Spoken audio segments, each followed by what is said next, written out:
Well, here we are back. We've been talking, we're the three gigs. I'm Paul, I represent the subcontractor. I'm Jim, and I'm typically the general contractor. I'm Craig, and I'm typically the owner. And we've been talking about project delivery methods. And we've done a short now on, or a descriptor on a design bid build, design build. And today we want to talk about construction management at risk. Right. Now, before we can do that, we have to actually talk about what is a construction manager. A question that baffles the building industry. Yeah. Because Why do we need those Why people? do we need those Right, people exactly. here? And now, affectionately, sometimes I will even tell audiences that the construction manager comes rolling in at the behest of the owner. And if we're not careful, they can appear to be like a second thumb on my hand. And why do I actually really need two opposable thumbs? Mm-hmm. So, and I know you all work as a construction manager. So maybe you could help us understand what the main distinction is between a construction manager and a construction manager at risk, or what is a construction manager first, and then draw those distinctions. Right. So let me start as the owner in terms of for you poor saps, why I would bring in Why would you a want construction manager to make your life miserable. Right. I'm a busy developer. I know how to go find land. I know how to talk to banks. I know how to pull deals together. I know how to hire a contractor. But 50%, 40 to 50% of my total capital investment is going to be with the contractor. It's going to be building the building. And I'm not an expert at that. If I've got a couple of contractors I'm really, really good friends with, I probably just use them over and over again until we have an argument. Most companies, though, have said, as the industry has grown, we need somebody on our side of the table who understands that process to make sure that everybody's playing fair. So are you going to then stand in that role that we usually call the owner's rep? Very similar. Almost always, if I hire a CM, people refer to that CM as the owner's rep. Okay. They look to them to do it. Now, my personal experience is that the CM's real value is to coach and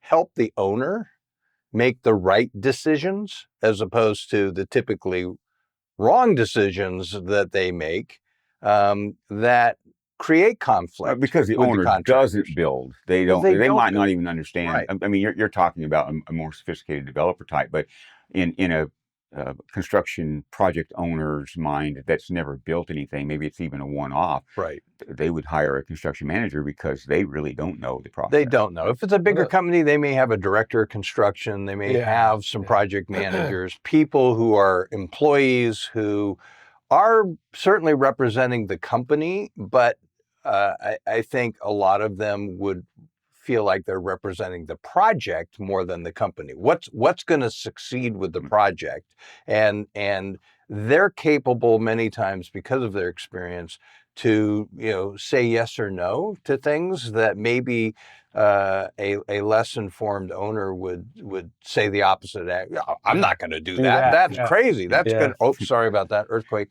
That's going to add $20,000 to the project, and maybe it saves you 50. Yeah, one of my favorite experiences is a CM who I think he really truly felt like, okay, my job is to represent you, the contractor. When there are situations where the owner just doesn't understand that this is a change to the contract, right? And it's also my job to represent the owner when there are situations where you're presenting something that, you know what, I think you're actually overcharging for this, and here's why. And or maybe interpreting the contract in a way that that's not the right interpretation. And to maybe keep these two different parties from going down a path that's going to be troublesome Destructive. later. Yeah, exactly right. It kind of plays that arbiter Right. along the way that Right. really helps the process go a little bit smoother. And I know owners who want to hire a pit bull as a Yeah. CM. They just want that person to do nothing but chew up the contractor And just say no. and Yeah. just say no. That their job is to just say no. There are lots of owners though who want a CM who does exactly that. Who's really focused on the success of the project and not the egos of either the parties. So maybe that's a good segue to go, okay, now CM at risk. Right. So what is there? the distinction between a CM and a CM at risk? A CM is a service. It's usually I pay hourly or a fixed rate to have that CM early on in the process. Watch the design. Ideally, bring it. Help coordinate all the designers, making sure they're keeping on track. Right. Holding them to a schedule. Checking things, ensuring maybe providing all the administrative elements of the contract, some budget stuff along the way during that design phase. So then, when you do get to we got to hire a contractor, right? Then they're kind of in good shape. Now, in the at-risk version, that CM who's been doing that early consulting and watching over, then they get assigned all these subcontracts. I give it to the CM, and they guarantee that they're going to build it. And then, in that case, you can lose money. The CM can lose money. You guys are going to arrive, the CM and the owner are going to arrive at a guaranteed maximum price. If you go over that price, you're going to be at risk for that. Right. So that's the at risk. Yeah. We talked about design, bid, build, which is pretty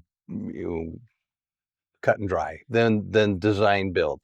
One of the trepidations for owners with design build is there are a lot of contractors who have used and worked with for years soils engineers, soil technicians, civil engineers, architects, engineers, mechanical engineers, inspectors.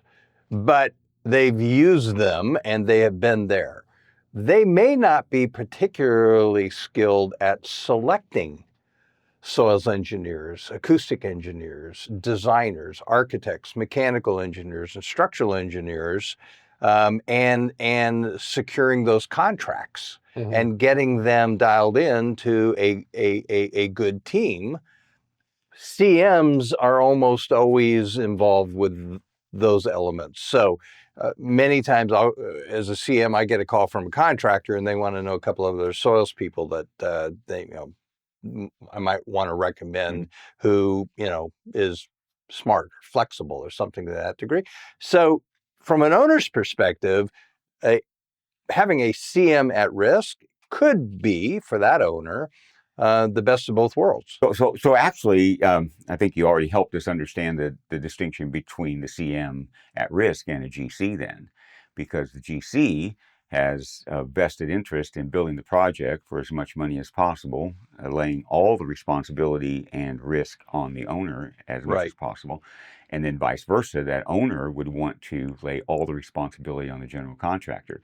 A CM at risk is that person that comes in the absence of the expertise of the owner that can ensure that the contractor is not going to take advantage of them. Right.